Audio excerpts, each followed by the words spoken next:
يا مساء الفل. النهارده ميعادنا مع الحلقه الرابعه من سلسله مدرس انجليزي شاطر، واسمها اهم ربع ساعه في الدرس، او اهم ربع ساعه في الكلاس بتاعك او في الحصه. طيب على بال ما الناس تدخل كده، حابب افكركم ان الثلاث حلقات اللي فاتوا كان ليهم هدايا، وبرضو الناس اللي ما لحقتش تنزل الهدايا اثناء اللايف اللي فات، سواء الثالث او الثاني او الاول، انا في كل لايف بنزل معاه الهدايا مره تانية، بحيث ان انت تقدر تعمل داونلود ليهم، وبسيبهم وقت كافي بعد الحلقه ان انت تقدر تدخل وتعمل داونلود. وحاولنا كمان نحل، يعني كلمت الديفلوبر وحلينا مشكله ان الناس بتحتاج تدخل على جوجل درايف وبعد كده تعمل داونلود. بمجرد ما تضغط على داونلود لينك بتاع الحلقه النهارده، هينزل لك الملف بشكل تلقائي، اللي هو ملف البي دي اف بتاع كل بتاع الهديه. وان شاء الله برضو في اخر السلسله دي هيبقى في مفاجاه لطيفه للناس اللي ما لحقتش تجمع كل الهدايا بتاعه الحلقات. منوره يا زوزو، شكرا يا وفاء، تسلمي يا مها، الف شكر، الف شكر بنورك. طيب الناس بدات تدخل اهو. ايه هي اهم ربع ساعه في الحصه؟ وطبعا كلمه ربع ساعه دي مساله نسبيه، او يعني الرقم اللي انا بضربه ده، العفو يا نادر كلك ذوق، مسألة نسبية. يعني أنا بتكلم على الكلاس اللي مدته 45 دقيقة، فلو الكلاس بتاعك مدته 45 دقيقة، فأهم مرحلة فيه أو أهم توقيت فيه هو التوقيت بتاع آخر ربع ساعة. جزاك الله خيرا يا أسماء، شكرا. Hello Laura, how are you? Thank you for watching. Good evening خلود, thank you. مستر ربيع، جزانا وإياكم يا رب. طيب هو الناس النهارده العدد قليل قوي، احنا كنا في اول السلسله بنوصل 150 في 31 بس او 30 حد بيتفرجوا. اهلا يا شيماء، كلك ذوق، كيف ميدو. ده هو ده عشان النوتيفيكيشنز، يعني اللايف ما عادش بيفتح من النوتيفيكيشنز. لما الناس بيطلع لها نوتيفيكيشن، انا عايز اتفرج على لايف لحد طالع لي بيه نوتيفيكيشن، اضغط على النوتيفيكيشن دي ما عادش بتفتح، لازم اروح البروفايل بتاعه وادور عليه. فهستنى ثواني كده الناس تكتر شويه، لان الموضوع النهارده مهم. ويمكن انا المعلومات اللي بحاول انقلها من خلال السلسله دي معلومات استفدتها في كورس السلتا ككانديديت، او في كورس الدلتا ككانديديت، او بدرسها في كورس السلتا كتيوتر، او بدرسها في كورس التافل برضو كترينر. ثانك يو يا علي، كلك ذوق. اصلا الاشعارات ما بتجيش يا دينا، ده مارك مظبطنا على الاخر. اتعلم انجلش بس حاولت كتير وفشلت. احمد ابراهيم، لا ما ان شاء الله ما فيش فشل ولا حاجه، ان شاء الله هتكمل وتبقى الدنيا زي الفل. كلك ذوق يا محمد خالد، هبه السيد، جزانا واياكم. طيب الناس بدات تكتر شويه، انا مش عارف ليه ما بيروحش للناس اشعارات. هناء نصر، دخلت العيد لازم تشتري كحك، معلش. طيب انا كده كده هعمل الحلقه. ايه هي اهم ربع ساعه في الكلاس، او ربع ساعه في الحصه بتاعتك اللي مدتها 45 دقيقه؟ لو انت بتدرس ساعه يبقى اهم تلت ساعه في الكلاس. لو انت بتدرس ساعتين، ايه هي اهم نص ساعه في الكلاس؟ هي مساله نسبيه، كلمه اهم ربع ساعه دي هي مساله نسبيه. طبعا بدايه الكلاس مهمه جدا جدا جدا. ازاي تبدا الحصه بتاعتك وتشد انتباه الطلبه وتخليهم قاعدين منتبهين وحاسين ان هم هيتبسطوا في الكلاس ده او في الحصه دي، هي طبعا حاجه مهمه جدا. اول 10 دقائق، اول 15 دقائق، دي حاجه بنسميها الورم اب او الورمر او الليد ان، على حسب طبعا في فروق بسيطه بينهم، سواء ورمر او ليد ان، وتناولناها في فيديو على اليوتيوب قبل كده، فمش عايز اضيع وقتكم. ولكن الاهم على الاطلاق واللي الناس بتروح فاكراه هي الربع ساعه الاخيره او التلت ساعه الاخيره. تاني، the most important stage in any lesson is the last one. ليه؟ هو الطالب بيخرج من الكلاس فاكر اخر حاجه حصلت، ممكن او اكيد هينسى اول حاجه حصلت. اول حاجه حصلت او اول ستيج اللي هي الليد ان، انت يعني تبقى شاطر جدا لو شديت انتباهه وحسست ان الكلاس اللي جاي ده حاجه هو هيتعلم فيها حاجات لطيفه وهيستمتع بيه. تمام؟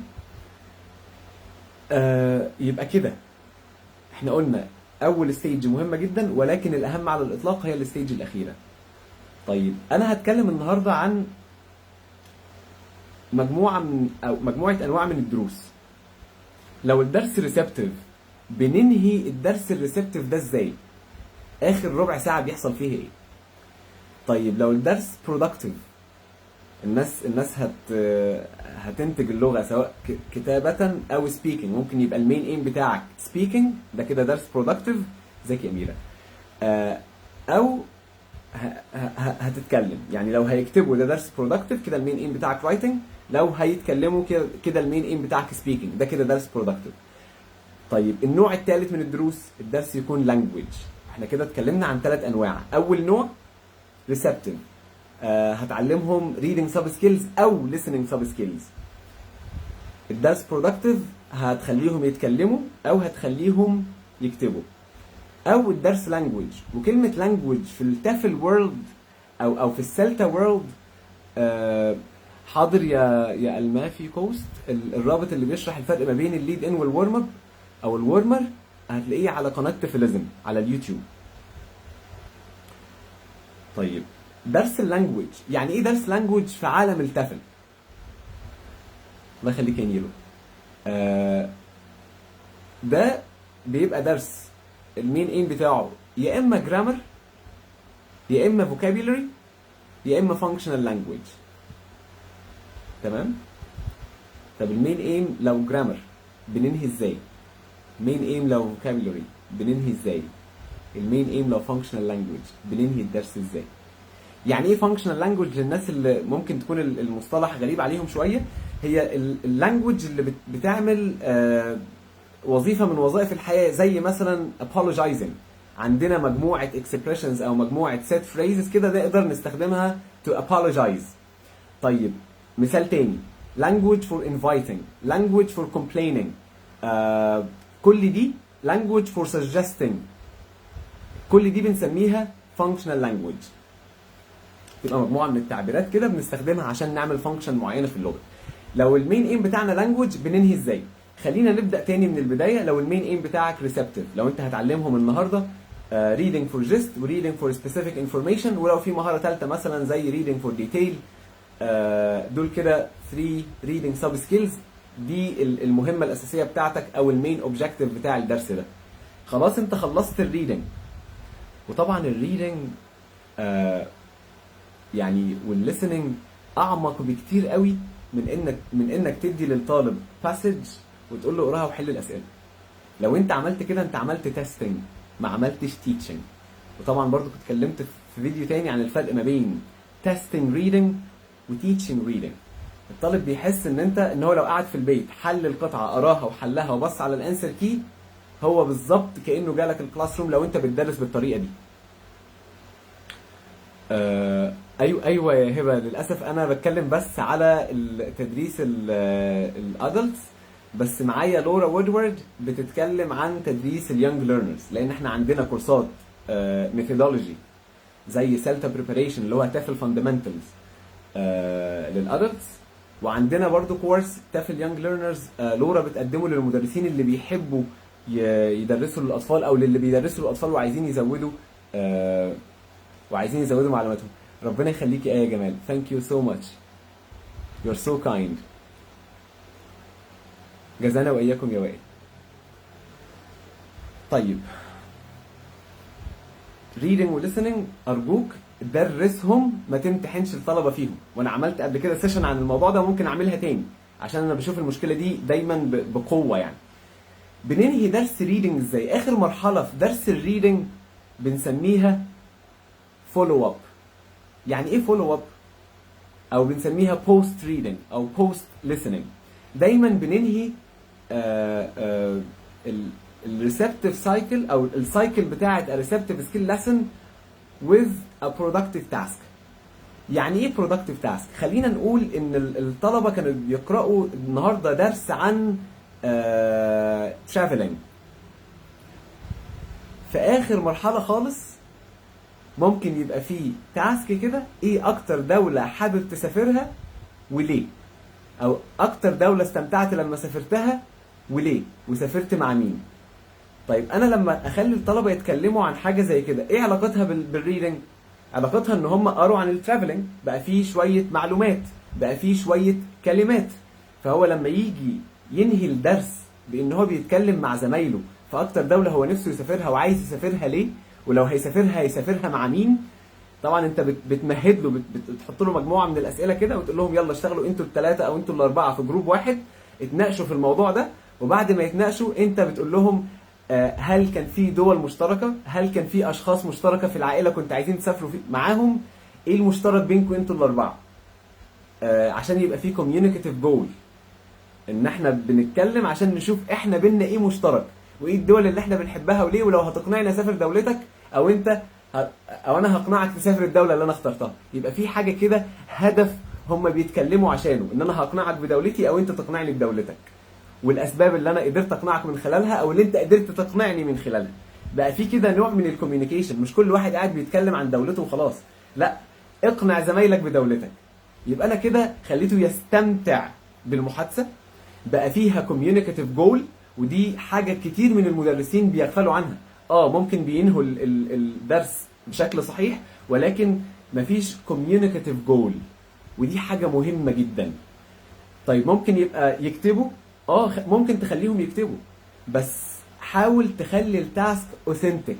وانا مش هاسهب كتير في كلمه اوثنتيك النهارده، لان هيبقى ليها حلقه مخصوص، فمعلش سامحوني هعدي كلمه اوثنتيك، لان في الحلقه اعتقد الخامسه او السادسه عن الاوثنتسيتي، ازاي اخلي التاسكس بتاعتي اوثنتيك.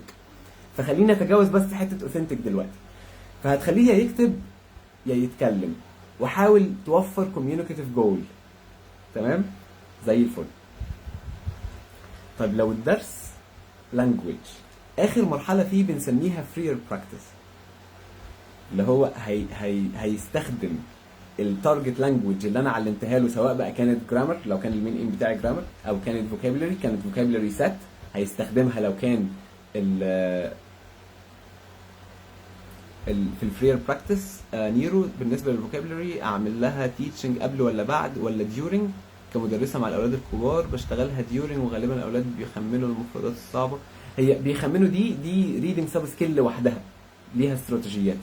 انما لو انا عندي اسئله عارف ان هم هيحتاجوا لها نوع شويه كلمات معينه لازم يبقوا فاهمينها، الكلمات دي انا متوقع ان هي صعبه عليهم، من خلال النيدز اناليسيس اللي انا عملته في بدايه الكورس، طبعا اعمل لها بري تيتشنج قبل ما يقروا احسن.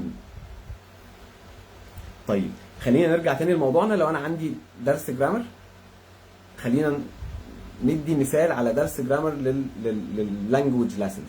بننهي بحاجه اسمها فرير براكتس. الفرير براكتس ده بيبقى برضو برودكتيف، سواء رايتنج او سبيكينج. وتاني لازم يبقى فيه كوميونيكاتيف جول، ولازم يبقى فيه اوثنتسيتي، وهتكلم عن الاوثنتسيتي المره الجايه ان شاء الله، او اللي بعدها الحلقه الخامسه او السادسه. ليه بعمل فرير براكتس؟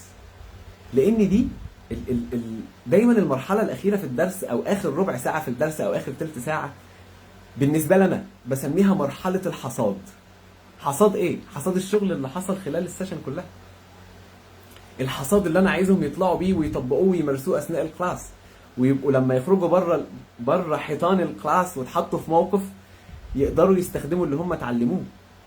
من غير ده الدرس انتهى نهايه غير حميده. لو انا قعدت اشرح وفهمتهم وخرجوا والوقت ازف مني وخلص ومعرفتش انظم وقتي بشكل فعال لدرجه ان هم خلصوا الكلاس مشروح لهم بس ما طبقوش اللي هم اتعلموه، كده الدرس انتهى نهايه غير حميده. وبالنسبه للدرس الريدنج او الليسننج، لو هم ما عملوش اي حاجه فيها برودكشن، الفولو اب ده مهم جدا، لان هو هيحس ان هو جه قرا وسمع، او قرا او سمع وحل اسئله. طب ما انا كنت ممكن اسمع في البيت واحل الاسئله دي، او اقرا في البيت واحل الاسئله دي، وبعد كده ابص على الانسر كي. انا كده يعني ما اتكلمتش، ما كتبتش، ما انتجتش لغه، ما حسيتش ان انا استفدت. ودايما طبعا المرحله اللي هي ما قبل القراءه بتاعه البري تيتش فوكابيلري دي بتحسسه، يعني الطالب المصري بيحب قوي ان هو ياخد كلمات جديده كل مره مع انه مش شرط ان هو ياخد كلمات جديده كل مره، انت على حسب هدفك ايه وبتحاول تنمي لهم ايه. وانت مش هتعرف تصلح الكون كله في كلاس او في 2 او في كورس، انت هتصلح على قد ما تقدر. طيب فرير براكتس ده هو ممارسه ما تم شرحه. ما ينفعش يروحوا من غير ما يكونوا قادرين يمارسوا ده. طب بس هيمارسوه يعني هيطبقوا اللي هم اتعلموه فقط؟ لا، ده هم هيتكلموا او هيكتبوا وانت بتعمل حاجه اسمها مونيتورنج. الفرير براكتس ده انت بتبقى بتعمل مونيتورنج كده من غير ما تانتربت، من غير ما تكت ذا فلو اوف ذا سبيتش، do not interrupt them، وقاعد بتسمع وبتسجل النماذج الحسنه من اللغه اللي بينتجوها. ويا سلام لو هي ريليتد للتارجت لانجويج قوي، لان دي الاولويه دلوقتي. انت درست لهم القاعده دي ومشيت في الخطوات وعملت كنترول براكتس ووصلت للفرير براكتس، وهم دلوقتي بيتكلموا باستخدام القاعده دي. ادي الاولويه لنماذج اللغه اللي انت هتاخدها للنماذج اللي فيها التارجت لانجويج اللي هم بيتكلموها. ما تاخدش اي نماذج من لغتهم، اي نماذج وخلاص تقول ده قالوا الجمله دي حلو. لا، انا عايز الجمله تبقى ريليتد قوي للتارجت لانجويج. وفي نفس الوقت انت مش بس بتسجل الحاجات الحلوه اللي هم بيتكلموا فيها، طبعا ديسكريت يا احمد على قد ما تقدر. انا ساعات ببقى بلف حواليهم وماسك الموبايل بسجل اخطائهم، هم فاكرين ان انا بلعب في الموبايل، بس انا ببقى بسجل اخطائهم وبسجل الجمل الحلوه اللي قالوها، بحيث ان انا امدحهم على حسن صنيعهم في التارجت لانجويج ونصلح سوا الاخطاء. طب قاعد بسجل الاخطاء على الموبايل بتاعي، هم فاكرين ان انا مندمج على الفيسبوك مثلا، وممكن اصلا اكون بكتبها في بوست على الفيسبوك بعد كده اخدها كوبي واحطها في النوتس، عشان لو حد بص يبقى فاكر ان انا مش متابعهم ومش رامي ودني معاهم، عشان ما يحسوش بقلق، عشان الافكتيف فلتر بتاعهم ما يعلاش. الافكتيف فلتر ممكن نتكلم عنه بعدين، في حاجه اسمها افكتيف فلتر. تمام؟ فمش عايز اعللهم الافكتيف فلتر ولا اقلقهم ان انا عمال بسجل اللي هم بيقولوه، لا ده انا بعمل حاجه ملهاش علاقه بيكم، مع ان في الواقع انا بسجل لغتهم، بسجل اللي بيحصل. تمام؟ طيب هم خلصوا الكلام، انا وقفت المحادثه باي طريقه من طرق توقيف المحادثه. ممكن تطفي النور فكلهم يبصوا عليك تقول لهم ستوب، ممكن تعمل كده اوكي everyone لو الكلاس كبير. لو الكلاس مش كبير مش محتاج تسقف، مش محتاج تعمل الصوت ده. في ناس بتستخدم توي كده من اللي بتعمل صوت، في ناس بتستخدم جرس، في ناس بتستخدم الابلكيشن اللي هو ويب بتاع شيلدن في ذا بيج بانج ثيوري بيعمل صوت بيه، فكل الناس تبص عليك. انا يعني لو جنبي النور بقوم طفيه ومولعه تاني بسرعه، فالناس كلها تبص عليا فكلهم يوقفوا. بس فوقفت الاكسرسايز. وطبعا يعني انا ممكن ما كنتش بكتب الكلام اللي هم بيقولوه على البورد وهم بيتكلموا. يعني انا مش من انصار المدرسه دي. انا عارف ان حامد في الفيديو امبارح قال ما تضيعش وقتك واكتب وهم بيتكلموا، بس انا مع بعض الطلبه لقيت ان الطلبه بتبقى بص عليا وعايزين يشوفوا انا بكتب ايه، وده بيخليهم فكريا بيحصل لهم انتربشن حتى لو انا ما عملتش انتربشن. فبحاول ان انا اكتب جمله جمله واسالهم، فالجمله مش هتاخد وقت. مش هكتب طبعا كل الجمل مره واحده، ده هيضيع وقت زي ما حامد قال امبارح في اللايف بتاعه. فانا بكتب جمله جمله. ايه رايكم في الجمله دي؟ what do you think about this one؟ فيقولوا لي do we have any mistakes here؟ فيقولوا لي لا. اقول لهم excellent, good job, you produced excellent language. تمام؟ واقوم حاطط عليها تك، واقوم حاطط تحتيها جمله برضو من الجمل الحلوه قوي اللي كان فيها اخطاء. what do you think about this one؟ يقولوا لي اوكي I think، واحد يقول I think we need to fix كذا، او كذا محتاجه تبقى كذا، does هتبقى do you agree everyone؟ فلما يقولوا لي يس اقوم شاطب عليها بالاخضر كده او بالاحمر، واقوم كاتب الاجابه الجمله الصح. فالناس تبدا. انا كده بعمل ايه؟ بعمل حاجه اسمها ايرور كوركشن، وده اسمه لانجويج فيدباك. طيب لو كان عندي 5 دقايق كمان زياده قبل ما اديهم لانجويج فيدباك، هديهم كونتنت فيدباك. هسالهم اقول لهم ايه اكتر دوله اتذكرت في الكلام وحابين تسافروا لها؟ احمد قول لي على دعاء، ايه اكتر دوله هي نفسها تسافرها؟ ساره قولي لي على ايه، ايه اكتر دوله ايه نفسها تسافرها؟ فده اسمه كونتنت فيدباك. بسمع منهم ليه، ايه الدوله وليه. طيب ده لو انا كنت مدرس لهم مثلا فيوتشر نفسها تسافرها، يعني I will travel to بلا بلا بلا، على حسب بقى الايه التارجت لانجويج. فانا سمعت الكونتنت منهم، يعني قضيت دقيقتين كده بسمع هم حابين يسافروا فين، وده بنسميه هيومانيستيك تايب اوف فيدباك، اللي هو الكونتنت فيدباك. ده بيبقى كده هيومانيستيك، مفيش غرض لينجويستيك هنا. تمام؟ فخلاص قضيت دقيقتين او 3 ولسه باقي معايا 5 دقايق، هكرسهم كلهم للايه؟ للايرور كوركشن، واللي هو لينجويستيك فيدباك او لانجويج فيدباك. وطبعا في دقيقه كده في الاخر ممكن اعمل ريكاب على اللي حصل. وميتا كوجنيشن بقى، يعني يبقى في ميتا كوجنيتيف ستيج، احنا اتعلمنا ايه النهارده ونستخدمه ازاي في الحياه. ده الميتا كوجنيشن. طب هنذاكره ازاي؟ طب هنسجله ازاي عندنا؟ طب هنطبق ازاي بره الكلاس روم؟ كده الحاجات بتاعه الميتا كوجنيشن اللي احنا اتكلمنا فيها المره اللي فاتت، كل ده بيحصل في اخر مرحله من مراحل الدرس. بيحصل فيها براكتس لو كانت درس لانجوج، بيحصل فيها برودكشن لو كانت درس رايتنج او سبيكنج، بيحصل فيها فولو اب اللي هو برضو رايتنج او سبيكنج لو كانت درس ريسبتيف. بس كده؟ لا، بندي فيدباك سواء كونتنت او لانجوج. لو الدرس لانجوج طبعا الاولويه لللينجويستيك فيدباك. لو كان الدرس ريسبتيف ممكن ما اديش لينجويستيك فيدباك، ولكن حاول تدي لانجوج فيدباك ان جنرال في دروس الريسبتيف سكيلز، لان الطالب بيقدر قوي وبيحترم قوي التيتشر اللي بيحاول يحسن له اخطائه ويصحح له اخطائه ويوضحها له، فيبقى مروح عارف ان هو بيغلط في الحته دي. فالايرور بيتنقل من مرحله ان هو unaware لان هو اوير. ممكن يفضل فوسيلايزد شويه، ممكن يفضل ينتجه، بس كل ما ينتجه هيبقى عارف ان هو بينتج الخطا ده وهيرجع يصلحه. مع الوقت مش هينتجه. يعني في مراحل كده معينه الايرورز بتاخدها عشان تتصلح. فحتى لو الدرس ريسبتيف حاول تدي حته كده لانجويج فيدباك بعد الكونتنت فيدباك. يبقى كده اهم ربع ساعه في الدرس او اهم نص ساعه في الدرس هي المرحله الاخيره. طبعا ربع ساعه لو الدرس زي ما قلنا في بدايه الفيديو 45 دقيقه، نص ساعه لو الدرس مدته ساعه ونص. هو بينتج اللغه وفي نفس الوقت بيسمع منك فيدباك على اللي بيحصل من غير ما تقاطعه. لو الاكتيفيتي سبيكينج فور فلوينسي ارجوك ما تقاطعوش. انت اعمل مونيتورنج كده بالراحه وخد اللغه اللي بينتجوها سواء حلوه سواء فيها اخطاء، عشان لما تيجي تدي لينجويستيك فيدباك ما تبقاش عمال تضرب بس على الاخطاء تحسسهم ان هم ما عملوش حاجه صح. لا، لازم تقول لهم. احنا حتى في السلفه بنحاول نبدا بالحاجات الحلوه اللي حصلت. يعني انا دلوقتي واقف بقيم مدرس او قاعد بقيم مدرس، والمدرس يا عيني واقف على حيله بيشرح لمده 45 دقيقه وما نامش قبليها بليله عشان يكتب الليسون بلان ويطلعها كويسه. فمش معقول في الفيدباك اول ما ابدا كده الفيدباك اقول له والله الدرس النهارده كان فيه محتاج تعدل كذا ومحتاج تشتغل على كذا ومحتاج تشتغل على كذا. لا، ببدا له باحسن حاجه هو عملها، وبعد كده بديله الحاجات اللي المفروض يشتغل عليها بمنتهى الوضوح. ليه بمنتهى الوضوح؟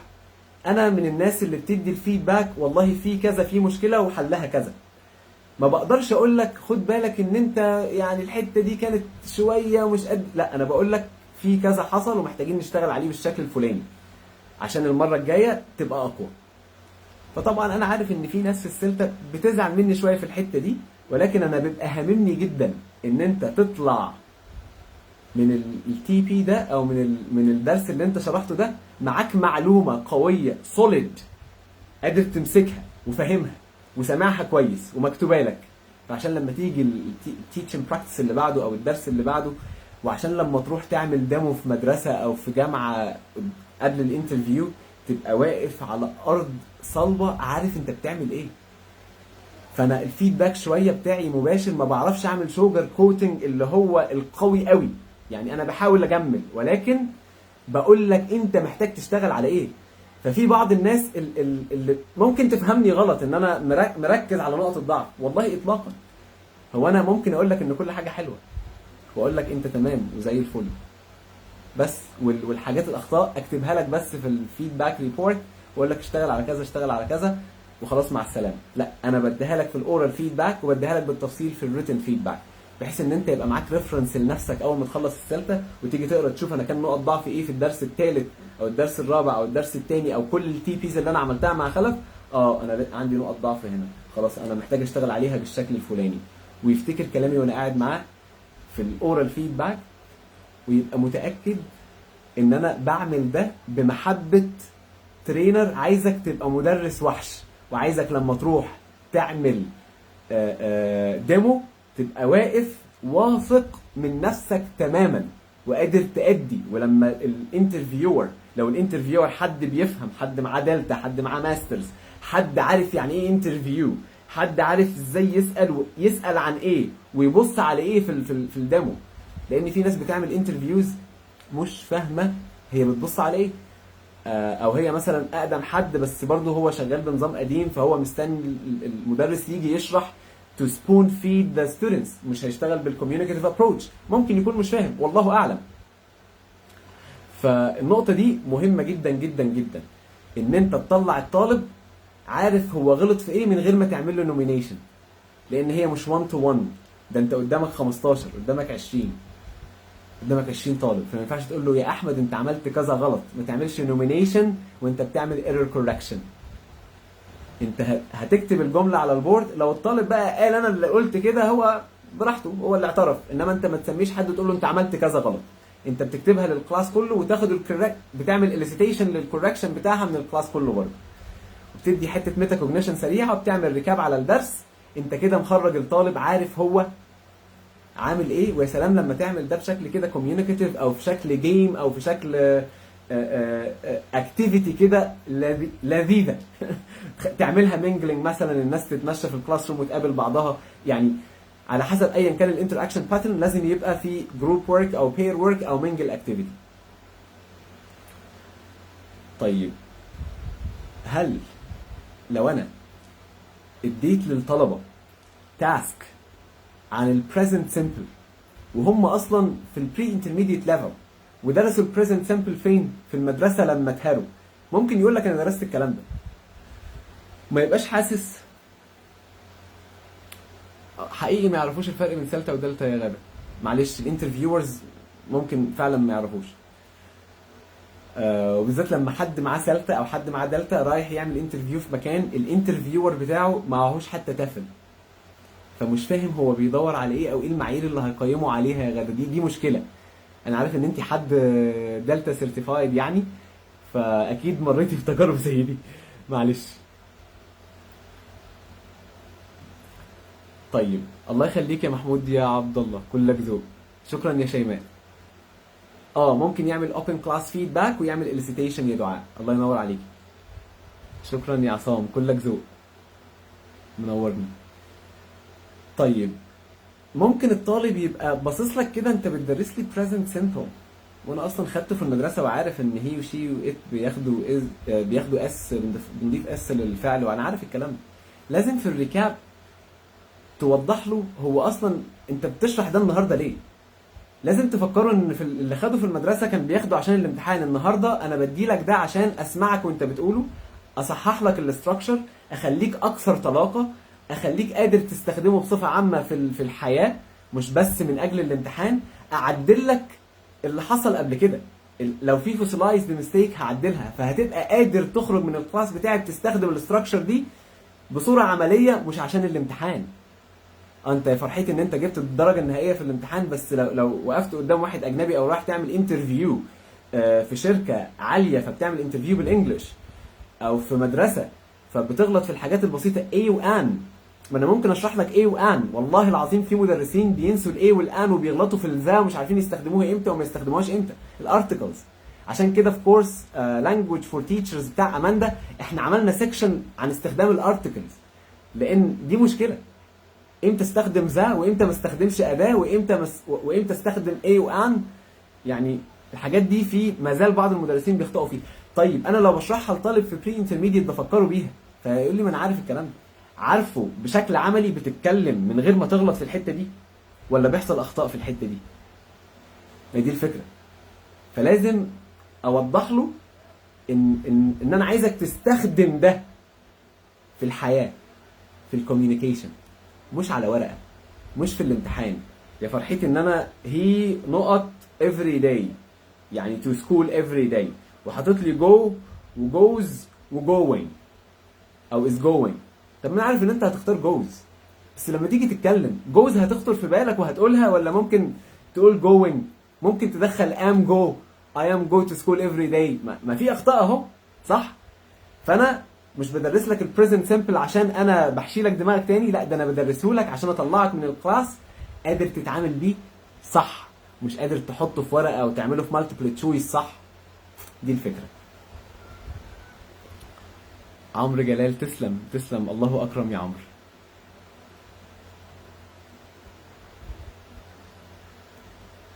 طيب الهديه بتاعت الحلقه النهارده مجموعه من مش هقول لك الدروس الكامله، لا هي مجموعه من الافكار اللي ممكن تبني عليها دروس من ويب سايت كده بتاع سيلتا تيوتر، رائعه.